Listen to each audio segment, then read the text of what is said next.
ఏర్పాటు చేశారు. నిన్న ఆ సందర్భంగా ముఖ్యమంత్రి చాలా పెద్ద స్పీచ్ ఇచ్చిండు. వివాదాలు లేని భూములను 22A నుంచి తొలగిస్తాం, జిల్లా కలెక్టర్లకు రిజిస్ట్రార్లకు ఇప్పటికే ఆదేశాలు ఇచ్చాం. మరి ఇప్పుడు వివాదాలు లేని భూములని, వివాదాలను సృష్టించిన వాళ్ళు ఎవరో, మరి వాళ్ళ మీద కూడా చర్యలు తీసుకోవాలి కదా. ఇప్పుడు 22A కింద ఎవరు పెడతారు? అధికారులు పెడతారు. మరి వివాదం లేని భూమిని 22A నిషేధిత జాబితాలో ఎట్లా పెట్టిరు? ఇది గత 7-8 సంవత్సరాలుగా కొనసాగుతూ వస్తున్నది. అధికారంలో ఉన్న వాళ్ళు భూమి వాడు రాసివ్వకపోతే, వాడు చెప్పింది వినకపోతే దాన్ని 22Aలో పెట్టడం, వాడిని దారికి తెచ్చుకోవడానికి ఒక ఆయుధంగా 22Aని వాడుతున్నారు. ఇప్పుడు ఏమైందంటే, ఇప్పుడు ఫర్ ఎగ్జాంపుల్ ఒక 100 ఎకరాలు ఉన్న ఒక సర్వే నెంబర్లో ఎక్కడో ఒక మూలన ఒక చిన్న గొడవ ఉందనుకోండి, డిస్ప్యూట్ ఉందనుకోండి, మిగతాదంతా క్లియరే ఉన్నది. కానీ మొత్తం సర్వే నెంబర్ని 22Aలో పెట్టిరు, నిషేధిత జాబితా, ప్రొహిబిటెడ్ లిస్ట్. సో మిగతా వాళ్ళంతా అమ్ముకోలేరు, ఏమీ చేయలేరు. దానికి ఒక లోన్ రాదు, ఏం రాదు. ఏమన్నంటే రిజిస్ట్రేషన్ చేయడానికి వెళ్ళినా కూడా ఇది 22Aలో ఉన్నది. చిన్న ప్లాట్లు 22Aలో ఉన్నాయి. ఇప్పుడు ముఖ్యమంత్రి ఏమంటున్నాడు, నేను బై నెంబర్లు వేసి వాటిని అక్కడి నుంచి దాంట్లోంచి మేము బయటికి తీసుకొస్తాం అంటున్నారు. ఎప్పుడు చేస్తారు? చాలామంది ఈ 22Aలో ఉన్న వాళ్ళు కలెక్టర్ ఆఫీసుల చుట్టూ కాళ్ళెరిగేలా తిరుగుతున్నారు. ఎవరి భూమి ఎక్కడికి పోదు, ఆందోళన వద్దు, క్యూర్ పరిధిలో ఈవీలుగా ఆటోల మార్పు. ఔటర్ రింగ్ రోడ్ లోపల ఉన్న ఆటోలన్నింటినట ఈవీలుగా, ఎలక్ట్రిక్ వాహనాలుగా మారుస్తారట. ఎట్లా మరి? ఇప్పుడున్న పెట్రోల్ ఆటోలని ఆర్ గ్యాస్ ఆటోలని ఈవీలుగా మీరే మార్చి ఇచ్చేస్తారా, లేకపోతే అవి ఆటోలు మీరే తీసుకొని కొత్త ఆటోలు ఇస్తారా? ఆటోకు 1.5 లక్షల సబ్సిడీ, 200 కోట్లతో పథకమట. సరే, ఇప్పుడు కొత్త ఆటోలు సబ్సిడీ కింద ఇస్తారు, అది పక్కన పెట్టండి. పాత ఆటోల సంగతి ఏందన్నది అడుగుతున్నారు. సో 200 కోట్లతో ఈ స్కీమ్ దేబోతున్నాడట. ఆటోలకు 1.5 లక్షల సబ్సిడీ ఇస్తారట. ఇప్పుడు ఆల్రెడీ ఆటో కార్మికులు భయపడుతున్నది ఈ ఆర్టీసీ తీసుకొచ్చే ఎలక్ట్రిక్ ఆటోలతో భయపడుతున్నారు. మరి వాటి సంగతి ఏంది? ఇప్పుడట ఏదో గమ్యస్థానాలకి బస్సులు ఆర్టీసీకి దానికి లింక్ చేసి, ఇంటి దగ్గర నుంచి ఆటోలో మీరు ఆన్లైన్లో బస్సు బుక్ చేసుకున్నప్పుడే ఇంటికి ఆటో వస్తుందట. ఆటో తీసుకుపోయి బస్సు దగ్గర దింపుతుందట. బస్సులో మీరు పోవాల్సిన ప్లేస్లో మీరు దిగొచ్చట. అంటే బస్సు బుక్ చేసుకున్నప్పుడే ఆటో బుక్ చేసుకోవచ్చట. ఇది అంత ఈజీగా పాసిబుల్ అయ్యేది కాదు. ఇది ఇప్పుడు ఎవరు అడగలేదు, అది అంత సక్సెస్ ఇక్కడ మన దగ్గర సక్సెస్ కూడా కాదు. గతంలో కేసీఆర్ కూడా వజ్రా బస్సులు అని పెట్టిండు. ఆ వజ్రా బస్సులు ఇవాళ ఏడున్నాయా అంటే వాళ్ళ బస్ భవన్ పక్కన ఆ చెత్త కుప్పలలో ఉన్నాయి. అది కూడా సేమ్ ఇంటికి వచ్చి మిమ్మల్ని తీసుకుపోతాయని ఒక కాన్సెప్ట్ పెట్టిండు. అది గింతే ఉంటుంది వెహికల్, అది స్పీడ్ పోదు, అది జస్ట్ ఒక స్వరాజ్ మజ్దాలా ఉంటుంది, అంతకంటే చిన్నగానే ఉంటుంది అనుకుంటా. సో అవన్నీ తీసుకుపోయి మొత్తం దాదాపు 80 కోట్లు అనుకుంటా, మొత్తం తీసుకుపోయి బస్ భవన్ పక్కన ఆ చెత్తలు వేసారు. ఇవాళ రాష్ట్ర వ్యాప్తంగా స్మార్ట్ రేషన్ కార్డులు పంపిణీ చేస్తారట. ఇప్పుడు రేషన్ కార్డ్స్ ఎప్పుడో రాజశేఖర రెడ్డి హయాంలో 2002 అనుకుంటా ఆనాడు ఇచ్చిన కార్డ్స్. సో ఇప్పుడు మళ్ళీ కొత్తగా రేషన్ కార్డ్స్ ఇవ్వబోతున్నారట. దాదాపు 1 కోటికి పైన ఉన్నారు రేషన్ కార్డ్ హోల్డర్స్. దాంట్లో 3 కోట్ల మంది సభ్యులు ఉన్నారు. వాళ్ళ ఆ రేషన్ కార్డ్స్ని స్మార్ట్ కార్డ్స్గా తయారు చేశారు. ఇప్పుడు ఏటీఎం కార్డు ఉంటుంది కదా, అట్లా తయారు చేసిరట. 7 రకాల సన్నవడ్లకు 500 రూపాయల బోనస్ చెల్లిస్తారట. సో ఆ రకాల సన్నవడ్లు వేస్తేనే మీకు బోనస్ వస్తుంది. హిల్ట్ పాలసీ దరఖాస్తులకు మరో 3 నెలల గడువు. హిల్ట్ పాలసీ అంటే క్యూర్ పరిధిలో, అంటే ఈ ఔటర్ రింగ్ రోడ్ లోపల ఉన్న ఏవైతే పరిశ్రమలు ఉన్నాయో అవన్నింటిని అవుటర్కి తరలించి, అవతలకి తరలించి, వీటిని ఇక్కడ ఉన్న ఈ భూములని మల్టీ యూజ్ కింద అంటే మీరు అందులో ఏ వ్యాపారం అన్నా చేయొచ్చు అన్నట్టు, దాని కింద మార్చుకోవచ్చు అనమాట. మరో 7 నియోజకవర్గాల్లో యంగ్ ఇండియా స్కూళ్ళు, మొత్తం 119 నియోజకవర్గాల్లో ఈ స్కూళ్ళు కడతాం. మొత్తం 105 నియోజకవర్గాలు ఏమన్నారు, ఇప్పుడు మళ్ళీ 7 పెంచిరట, మొత్తం 112 అయినాయి. ఇంటూ 21 కోట్ 228 crores, దగ్గర 21,000 కోట్ల రూపాయలు దీనికోసం ఖర్చు పెడుతున్నారు. ఇది కాంట్రాక్టులను బతికించేదే. స్కూళ్ళు కదా, మరి మీరు పొద్దున్న లేస్తే స్కూళ్ళ గురించి మాట్లాడతారు కదా అంటే, ఇవి కేవలం గురుకులాలకు సంబంధించిన స్కూళ్ళు మాత్రమే. ఇందులో చదువుకునే పిల్లలు జస్ట్ 2 లక్షలే.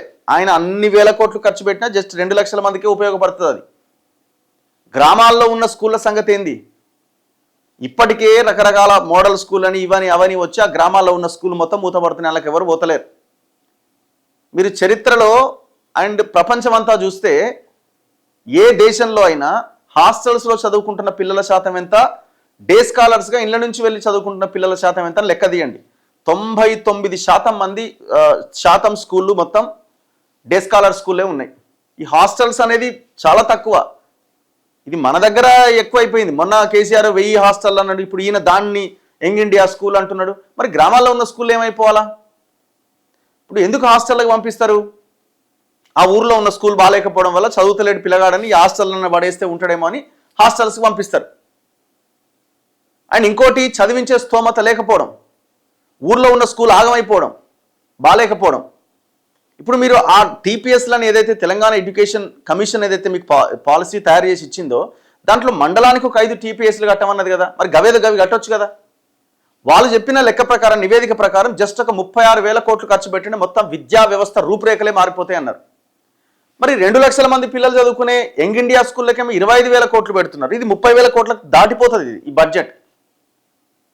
మరి అదే 35,000 తెచ్చి ఈ టీపీఎస్లు వీటి మీద ఫోకస్ చేస్తే మొత్తం అయిపోతుంది కదా. అసలు మళ్ళీ ఇంకా దీని వెనకాల ఇంకా చాలా ఉన్నది మాట్లాడాలనుకోండి. యంగ్ ఇండియా స్కూల్లో ఒక్కొక్క స్కూళ్ళలో 2,500 మంది పిల్లలు చదువుకుంటారట వాళ్ళ లెక్క ప్రకారం. అసలు ఒక క్యాంపస్లో 2,500 మెంబర్స్ ఉండడము ఎట్లా సాధ్యమవుతుంది? అవకాశం ఎట్లా? మెయింటెనెన్స్ ఎట్లా? అంత ఈజీనా? ఇప్పుడున్న గురుకులాలు ఒక్కొక్క దాంట్లో 400-500 ఉంటేనే రకరకాల ఇష్యూస్ వస్తున్నాయి. ఫుడ్ పాయిజన్ అని, ఇంకోటని. అంతమందిని ఎట్లా మేనేజ్ చేయగలుగుతారు? అన్ని కమ్యూనిటీలకు సంబంధించిన వాళ్ళు కుల మత భేదాలు లేకుండా అని అంటున్నాడు. ఇప్పుడు మీరేం స్టార్ట్ చేయలేదు దాన్ని. గతంలో 1970s నుంచి ఆ స్కూళ్ళు ఉన్నాయి ఇక్కడ. పివి నరసింహారావు ముఖ్యమంత్రిగా ఉన్నప్పుడే సర్వేలు గురుకుల పాఠశాలని ప్రారంభించిండు. మాలాంటి వాళ్ళం అందులోనే చదువుకున్నాం మేము. సో అందులో కులం లేదు, మతం లేదు, అందరూ ఉన్నారు. అది ఎప్పుడో స్టార్ట్ అయింది, కొత్తగా స్టార్ట్ చేసింది ఏం లేదు అది. ఈ రోజుల్లో అది కూడా ఆలోచించాలి, ఆ రకంగా ఎట్లా అది కూడా సాధ్యమవుతుందా అన్ని వేల మంది పిల్లలు అన్నది. సో అదొక పెద్ద పెద్ద పెద్ద కాన్సెప్ట్. అండ్ ఇందులో ఈ యంగ్ ఇండియా స్కూల్ మొత్తం కాంట్రాక్టే. మెగా కృష్ణారెడ్డి 16 స్కూల్ కడుతున్నాడు. చాలా పెద్ద చరిత్ర ఉన్నది. క్యాబినెట్ నిర్ణయాలు వెల్లడించిన పొంగులేటి. నిన్న క్యాబినెట్ మీటింగ్ జరిగింది. సో ఆ క్యాబినెట్ మీటింగ్లో తీసుకున్న నిర్ణయాలట ఇవన్నీ. వివాదాలు లేని ఆస్తులు, భూములు నిషేధిత జాబితా 22A ఉంటే వాటిని యుద్ధ ప్రాతిపదికన తొలగించాల్సిందిగా జిల్లా కలెక్టర్లకు, రిజిస్ట్రార్లకు ప్రభుత్వం ఆదేశాలు ఇచ్చిందని రెవెన్యూ సమాచార శాఖ మంత్రి పొంగులేటి శ్రీనివాసరెడ్డి తెలిపారు. ప్రభుత్వ భూములు, స్థలాలు కాకపోతే, ఆ భూములపై న్యాయస్థానాల్లో వివాదాలు లేకపోతే వాటిని నిరభ్యంతరంగా రిజిస్ట్రేషన్ కార్యకలాపాలకు అనుమతించాల్సిందిగా నిర్దేశించాం.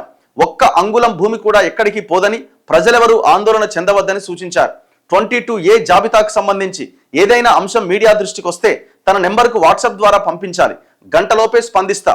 ఇప్పటికే కోర్ ఏరియా పరిధిలోని 46 మంది సబ్ రిజిస్ట్రార్లకు ఆదేశాలు ఇచ్చాం. శుక్రవారం ముఖ్యమంత్రి రేవంత్ రెడ్డి అధ్యక్షతన సచివాలయంలో జరిగిన మంత్రివర్గ సమావేశంలో తీసుకున్న నిర్ణయాలు మంత్రి అడ్లూరి లక్ష్మణ్ కుమార్, ఎంపీ రఘురామరెడ్డితో కలిసి మంత్రి పొంగులేటి మీడియాకు వివరించారు. స్మార్ట్ రేషన్ కార్డుల పంపిణీ, క్యూర్ పరిధిలో ఆటోలను ఎలక్ట్రిక్ వాహనాలుగా మార్చడం, సన్నవడ్లకు బోనస్ వంటి కీలక నిర్ణయాలు తీసుకున్నట్టు వెల్లడించారు. 15 ఆగస్టు రోజు మధ్యాహ్నం 2 గంటలకు రాష్ట్ర వ్యాప్తంగా జిల్లా కేంద్రాల్లో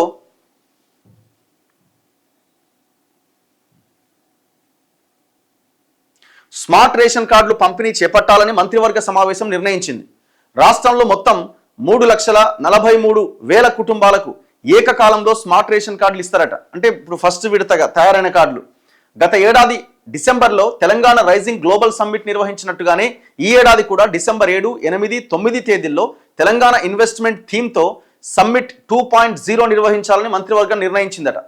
ఉప ముఖ్యమంత్రి భట్టి విక్రమార్క, మంత్రులు ఉత్తమ్ కుమార్ రెడ్డి, శ్రీధర్ బాబు, వివేక్లతో ఒక సబ్ కమిటీతో పాటు ప్రత్యేక కమిటీలు ఏర్పాటు చేయాలని నిర్ణయించిరట. 2047 విజన్ను ఆవిష్కరించినట్లే రక్షణ, ఏరోస్పేస్, ఫార్మా రంగంలో పెట్టుబడుల స్వీకరణకు వీలుగా దీనిపై దృష్టి పెట్టబోతున్నారట. మొత్తం నీ చుట్టే తిరుగుతుంది, అది భూముల చుట్టే తిరుగుతుంది. కందుకూరులో మీరు ఎందుకు భూములు కొన్నారు మిస్టర్ పొంగులేటి శ్రీనివాసరెడ్డి? ఇదట పెట్టుబడుల స్వీకరణ అట, మొత్తం భూములు అప్పచెప్పే కార్యక్రమం ఇదంతా. 2021లో ఫార్మాసిటీ వస్తుందనగానే ఆయన కొడుకు పేరు మీద, ఆయన తమ్ముని కొడుకు పేరు మీద భూములు కొన్నాడు. 2025లో మళ్ళా ఫ్యూచర్ సిటీ అనగానే మళ్ళీ అదే కందుకూరులో మళ్ళీ భూములు కొన్నాడు. దగ్గర దగ్గర 50 నుంచి 100 ఎకరాల భూమి ఆయన ఫ్యామిలీకి ఉన్నది, ఒక్క కందుకూరు అనే విలేజ్లోనే. ఇంకా మిగతా చూస్తాం, ఇంకా ఎన్ని ఉన్నాయి, ఇంకా దాన్ని ఇంకా వెరిఫై చేయలే. ఫ్యూచర్ సిటీ వస్తుందని కానీ మళ్ళా కొన్నాడు. కానీ ఆ లోపల ఉన్న పేదలు మాత్రం వాళ్ళు మొత్తం భూములని మీకు ఇచ్చేసారు. చివరికి ఆ భూములు వరకు పోతున్నాయి. ఇగో ఎవడో ఫార్మా వాడట వేయటం మొత్తం ఆ కంపెనీలకు ఇస్తారు. మొన్న ఇయలే రేవంత్ రెడ్డి బ్రదర్కి సంబంధించిన టెస్సరాక్ట్ ఆ కంపెనీకి 5 ఎకరాల భూమి ఇచ్చారు కదా. 7 రకాల సన్నాలకు బోనస్ అట. మద్దతు ధరతో పాటు బోనస్ ఇచ్చేందుకు 7 రకాల సన్నవడ్లు సేకరించాలని ప్రభుత్వం నిర్ణయించిందట. దీనికోసం ఇప్పటికే రైతాంగానికి విత్తనాలు కూడా సరఫరా చేశాం. 7 వడ్ల రకాలను వ్యవసాయ శాఖ వద్ద రిజిస్టర్ చేసుకున్న వారి వద్ద నుంచి ఆయా రకాలు సేకరించేందుకు మద్దతు ధరతో పాటు బోనస్ కూడా ఇవ్వాలని నిర్ణయించాం. ఆ 7 రకాల సాగును పెంచడానికి రైతులకు అవగాహన కల్పించాలని కేబినెట్ నిర్ణయించింది. ఈ ఏడాది నుంచి ఈ 7 రకాల సన్నాలకే 500 రూపాయల బోనస్ ఇవ్వాలని తీర్మానించిందట. 7 కాకుండా 8வது పెడితే బోనస్ రాదట. యాసంగి ధాన్యం సేకరణలో తెలంగాణ దేశంలోనే నెంబర్ 1గా నిలిచిందట.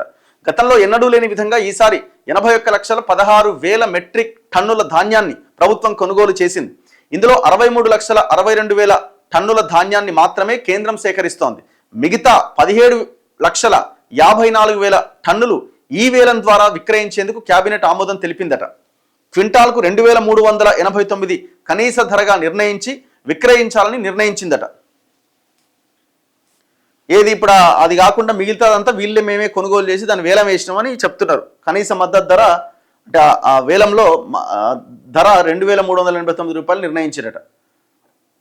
రాష్ట్రంలోని ఐటీఐలు, ఏటీసీలు, పాలిటెక్నిక్ కాలేజీలను యంగ్ ఇండియా స్కిల్ యూనివర్సిటీ పరిధిలోకి తీసుకురాబోతున్నట్లు మంత్రి పొంగులేటి పేర్కొన్నారు. సాంకేతిక విద్యాశాఖ నుంచి వర్సిటీ కిందకి తెస్తామని, వీటన్నింటినీ ఇకపైన శక్తి శాఖ, కార్మిక శాఖ పరిధిలో విలీనం చేసేందుకు మంత్రివర్గం ఆమోదం తెలిపిందట. రాష్ట్రంలో 113 నియోజకవర్గాల్లో యంగ్ ఇండియా ఇంటిగ్రేటెడ్ స్కూల్ ఏర్పాటు చేయబోతుండగా వీటిలో 86 చోట్ల ఇప్పటికే స్కూళ్లు మంజూరు చేశాం. ఆదిలాబాద్, నిర్మల్, ముధోల్, బోధ్, సిర్పూర్, గజ్వేల్, దుబ్బాక నియోజకవర్గాలకు కొత్తగా స్కూళ్లు మంజూరు చేయాలని మంత్రివర్గంలో నిర్ణయం తీసుకున్నాం. ప్రతి స్కూల్కు 200 కోట్లు వెచ్చించి నిర్మాణం చేపట్టబోతున్నట్లు, 3,500 మంది చొప్పున విద్యార్థుల కోసం పూర్తి స్థాయిలో మౌలిక సదుపాయాలు కల్పించబోతున్నట్టు తెలిపారు.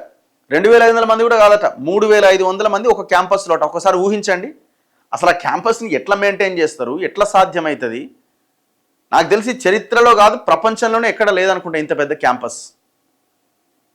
ఒక దగ్గర అంతమంది పిల్లల్ని పెట్టి మెయింటైన్ చేయడం అంటే అంత ఈజీయా? అసలు మీ ఇదే ఫోకస్ మీరు గ్రామాల్లో ఉన్న స్కూళ్ళ మీద ఎందుకు పెట్టట్లే? ఆ స్కూల్ మూతబడిపోవాలన్నా మీ ఉద్దేశం ఏంది?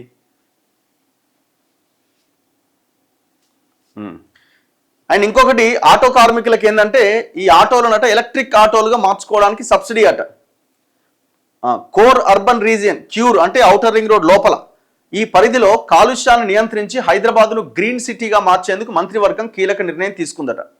క్యూర్ పరిధిలో డీజిల్, పెట్రోల్తో 18,766 ఆటోలు నడుస్తున్నాయట. వీటిని ఎలక్ట్రిక్ ఆటోలుగా మార్చడానికి వీలుగా 200 కోట్లతో ఒక ప్రత్యేక పథకాన్ని అమలు చేయబోతున్నారట. Telangana auto rickshaw electric conversion scheme అట. ఈ పథకం కింద అర్హులైన ఆటో డ్రైవర్లకు ఒక్కో వాహనానికి గరిష్టంగా 1,50,000 రూపాయల సబ్సిడీ ఇస్తారట. ప్రస్తుతం ఉన్న ఆటోకు విద్యుత్ కిట్ అమర్చుకోవడం లేదా పాత వాహనాన్ని స్క్రాప్ చేసి కొత్త విద్యుత్ ఆటో కొనుగోలు చేసుకునేందుకు ఈ పథకం ద్వారా ప్రభుత్వం అవకాశం ఇస్తుందట.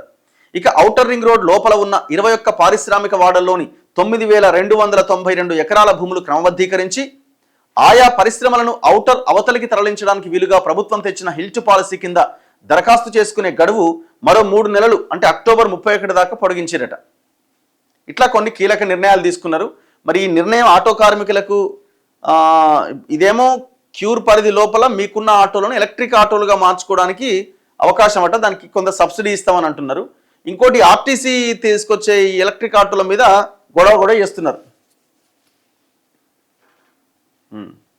సో ఇది నిన్న క్యాబినెట్ మీటింగ్లో తీసుకున్న కీలకమైన డెసిషన్స్ అన్నమాట.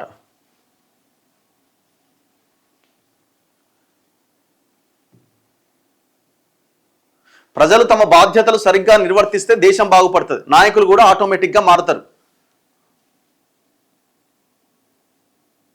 పొలిటికల్ వ్యవస్థ, న్యాయ వ్యవస్థ, సామాజిక వ్యవస్థ సరైన గాడిలో పడ్డప్పుడు దీని మీద జెన్జీ ఉద్యమం రావాలి. ఈ పొలిటికల్ లీడర్లను చెంచల్గూడ జైల్లో పెట్టాలన్నట.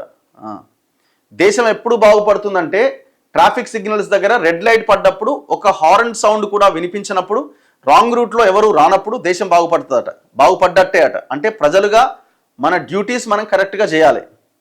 మన డ్యూటీ ఏం లేదు, మనం చేయాల్సింది ఏదక్కర్లే, మనకున్న ఓటు అనే ఆ ఆయుధాన్ని ఒక్క క్షణం ఆలోచించి సరైన పర్సన్కి మనం ఓటేస్తే మొత్తం మారిపోతుంది.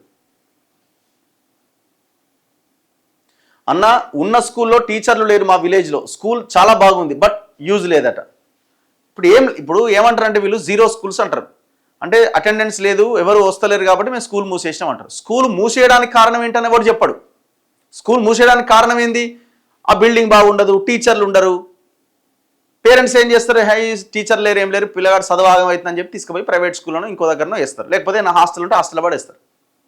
ఈ స్కూల్లో పిల్లలు వస్తలేరని మూతపడుతుంది. దానికి కారణం ఎవరైనా? ఇప్పుడు టీచర్ లేకపోవడానికి కారణం ఎవరు? ప్రభుత్వమే కదా.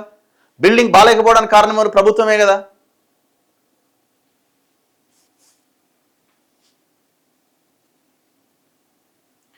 రఘు గారు, దేశం ముందుకు పోతుందని మన ప్రధాని గారు అంటున్నారు. వైద్య రంగాల్లో పోతుందా లేదా విద్యారంగంలో పోతుందా చెప్పమనండి. అది చెప్పం. ఇన్ని లక్షల కోట్ల బడ్జెట్లో విద్యా వైద్యానికి మీరు కేటాయిస్తున్నది ఎంత అంటే, ఈయన ఆరోగ్యశ్రీ పథకం పెట్టినా అంటాడు, ఆయన ఆయుష్మాన్ భారత్ పెట్టినా అంటాడు. ఎవరికి దోషపెడుతున్నారు? దాని ద్వారా కార్పొరేట్ హాస్పిటల్కి దోషపెడుతున్నారు. పోనీ అదన్న ట్రీట్మెంట్ సరిగా అందుతుందా? అది కూడా లేదు.